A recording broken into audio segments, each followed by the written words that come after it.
Wolves as they try to claw back the Reds' 6 points lead at the top. The January transfer window has been a hot topic. Arsenal have been linked, of course, with Wolves forward Matheus Cunha.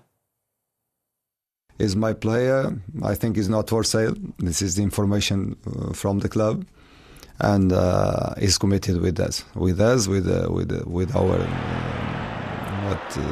what we need from him.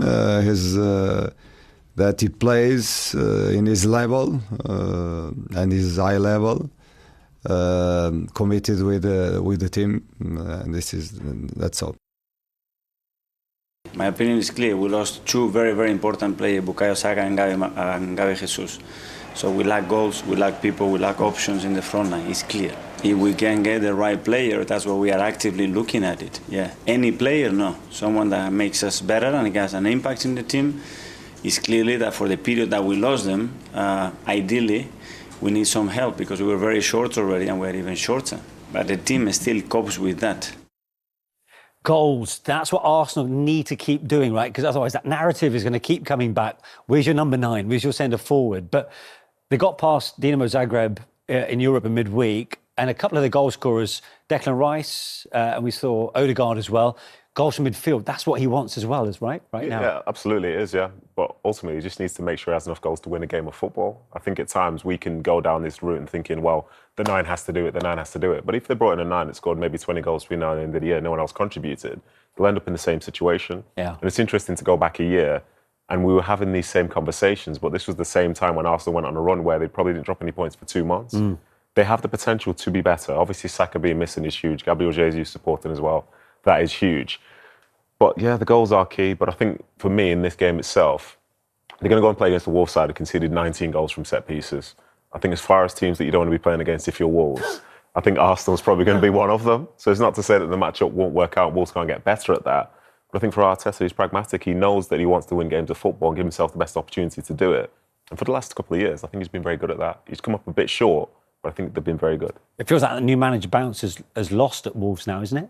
I think so. And I think the defensive issues that were there before are still there. The discipline issues that were there before are still there. I think going forward, they're still a very dangerous team, but defensively, they look so poor. And I think they'll be okay in terms of, I think there are 3 worst teams of Wolves in the Premier League right now. But I do think that they need to sort out some long-term issues and work out where the future of this team is. And that's a big challenge. But in terms of Arsenal, they're far too strong for this Wolves team. Yeah. Vitor Pereira, the Wolves boss, says there, Matheus Cunha is not for sale. Whether... He said, I think. Oh, I think. Yeah. So there's room for manoeuvre, right? It's very clear, you know what I mean? Unless he's trying to really master his English, I think he's probably said something there which matters, you know. Yeah. Everyone knows that Cunha has been the standout for them. So this good season. to watch. Standout. Some of the goals he's scored, his moments, he's basically given them a chance to be thinking about not being relegated, because while they're conceding 3 goals a game, basically, you know, they've managed to win some games out of nowhere and score some great goals to keep them in games as well.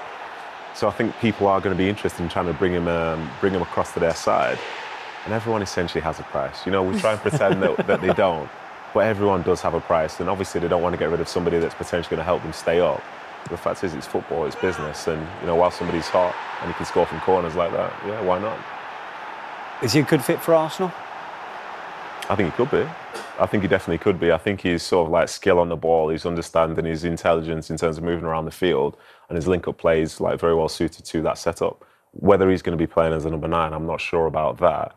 But the fact is, Arteta's a good enough coach. The people around him are good enough players as well to get the strength to sort of play into his strengths and him to play into theirs. So I think it could be a good sign. It's so interesting because, you know, when you see one player who's been linked with the opposition and they're playing, you're like, is he going to be wholehearted, committed? Does he want to jeopardise a move, perhaps? Or does he want to put himself more in the shop window?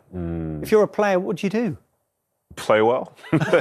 Yeah, but within yourself almost. I think unless he knows that he's going to be going to Arsenal, the plan is always to play well, because your employer at this moment in time is struggling down near the bottom of the table. You have to try and play well. You have to try and get that. And a win for him with his connection to Wolves against Arsenal is huge. They're looking for a spark to try and help them propel themselves up the table. This could be it. And so what about his suitors, Arsenal, who, did the job in Europe, but they let more points slip against Aston Villa when it looked like they were cruising at 2-0 up, Flo? Yeah, I think that'll be really frustrating for them as a group, because even though the results have still been fairly good recently, I still think there's a visible pressure there. The injuries don't help. Was this complacency? Was it Saliba missing? What was it? I think the defence hasn't had a great Christmas and start of the year, to be honest. And I think obviously that is such a strong foundation for them, and it is what pushed them all the way close to the title last season. So we're so used to seeing them so strong at the back, and I think a few mistakes feel really exposed for Arsenal, even though they're still very, very strong in that position on the pitch. But I think as well, when you've got a player like Kai Havertz, who I actually think has maybe been overperforming since he arrived at Arsenal, perhaps this is more a levelling out of perhaps where he is realistically for them, because I think there is a lot of expectation on him to try and deliver double figures goals, whereas I think the position he's in right now, yes, he's fallen off a little bit, but I do think maybe realistically this is a lot of pressure on him to be Arsenal's main outlet right now, and I think the pressure has to come off a little bit, and that's where you see the best out of him. I think there's been a kind of reflection now back on that negativity from fans a little bit about his performances, and I do think when that starts to build, he gets out of it a little bit, but you don't want that to creep in, and that's why I think bringing another player who can absorb some of that from Havertz could be a good idea, because when he's isolated and he's the number 9 and there's injuries and everyone's looking at him, that's a really exposing place to be in. 12 points they've lost from winning positions this season, Arsenal. You said, I could see you when Flo was saying complacency and I was asking about William Saliba. What's your thinking of why they're just letting careless points slip at the minute? I think at times we're guilty as people who love the Premier League of saying it's the best league in the world, but then also assuming that teams should win every week all the time comfortably as well. And I think as we look at that game there against Aston Villa are a team that are playing in the Champions League this year. They've got a manager on the side, Unai Emery, who's more experienced than a Mikel Arteta, a manager who knows situationally what to try and do in certain moments. And yes, Arsenal have made mistakes in that game and they've dropped those points elsewhere. But it's the Premier League. This is something that, we sort of say, oh, this is amazing, I can't believe it's happened. But then it happens. I think you're right, actually. Because we almost sort of blasé, about Manchester City when they go and win 15 games in a row. And then we expect other teams just to do it. Football. It's not going to happen. It's a very, very tough sport. And I think for Aston Villa, given the fact that they beat Arsenal at the Emirates last season, the fact that I think it did well against them earlier in this season, why would they not have the belief they can get back into a game? I think still with a team like Aston Villa, that any of those teams in probably the top 10, a lot of those teams have still good enough individual quality that can hurt anyone. It's just whether they can stay in games. And I think the problem is Arsenal gave them too much hope. If they had killed that game with the chances they had, they could have been 4-0 up and that would have been it. But as soon as they gave Villa a little hint of it, I think they just knew that there was a weakness there. As Nedum mentioned a little earlier, I mean, there is a chance we'll get a set-piece goal, no doubt, from Arsenal. And there's been so much attention, hasn't there, on their set-piece specialists, Yova and McPhee. Do you think it's a good thing that these guys are almost getting as much attention on the sidelines as maybe the manager? Oh, I think so. I mean, it's funny because I think people maybe have become a little bit obsessed with it when, it wasn't that long ago that maybe there were conversations around what Tony Pulis was doing with his throws, but even when Liverpool were bringing in set-piece specialists and long throw specialists and everything like that, I mean, everyone wants to make those marginal gains where they can, and Arsenal have a lot of fairly physical and big players, and they've unlocked something that helps them. I think it's harsh when people maybe criticise it, use it as a way to criticise. And I do think they should be worried though about how much that they still create from open play, because that's something you need to focus on. But if that's your tool, that's your tool, and you should use it. Make the most of your weapons, right?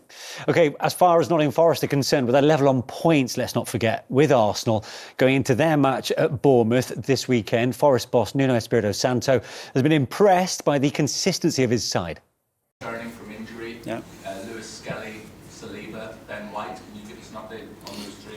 Yeah, with Miles, there's nothing serious on the scan, so it will be a matter of today have a meeting with the medical staff. We have a training session, whether it's too early or not, and with Willie, something similar as well. I think definitely be in for next week. This week, let's see how it goes. And Ben White still not available, no. But potentially Saliba and Lewis Skelly for tomorrow. Yeah. Fantastic. Obviously, there's so much noise outside the club. Arsenal need to start forward. Arsenal need to start forward. And I know it's not like broken records when we ask you about that, but you clearly don't share that same sentiment. Do you think it is essential that you sign a forward, or would you be very happy with Sorry, I don't share what? the same sentiment that you have to sign a forward this month? Or do you? Have I ever said no to a striker? No, but you don't feel it's a necessity, do you? How do you say that? You do feel it's a necessity? I don't understand the question. Okay. I'm saying so many people outside the club seem to think that Arsenal have to sign a forward this month. So what is my opinion? Yes. That's what you're asking? Yes. Okay, my opinion is clear. We lost two very, very important players, Bukayo Saka and Gabi Jesus. So we lack goals, we lack people, we lack options in the front line. It's clear. Yes. Yeah. So do you think it's essential that you have to bring it forward then? If we can get the right player, that's what we are actively looking at it. Yeah. Any player, no. Someone that makes us better and has an impact in the team. It's clearly that for the period that we lost them, ideally, we need some help because we were very short already and we're even shorter. But the team still copes with that. But we have to do what is right for the club. If the window were to close and you hadn't brought in a forward option? That's an option because it doesn't depend on us. It doesn't depend just on Arsenal or Mikel or our will. It depends on the market and many other factors. And is there work going on at the moment? Have you identified targets? Yeah. Yeah. Obviously, you're limited by the fact that you can't bring in a domestic loan. Would you consider the possibility of sending Neto or Sterling back to their parent clubs if a domestic loan was... We're not thinking about that. That's not an option? We're not thinking about it. Obviously, this weekend is a reverse of the opening day of the season fixtures. When you look at where Arsenal were there as opposed to where you are now, how do you think you've changed as a side since then? I think we are a much better size at the start of the season, much better. In what sense? In every sense, because we have, first of all, because we have evolved a lot as a team. We have some very important experiences. The way we have competed throughout the last 6-7 months with everything that happened is outstanding, I think. Okay, Roger from Premier League. Hi, Mikel. Just on a similar theme with that, I mean, you played Wolves at the start of the season. Different manager has come in since then. Do you relish that challenge of facing a new manager and somebody maybe don't? Well, he's been in now for a few weeks already, so we already know. I know Victor very well from previous clubs as well, and what his ideas are, and it's very clear how he sets the team. I think he had a really good impact in the team, and it will be a really tough match tomorrow because they are a really well-coached team, and especially there, they are a difficult side to beat. Goes for a throw-in. Looking to put the cross in. Good ball in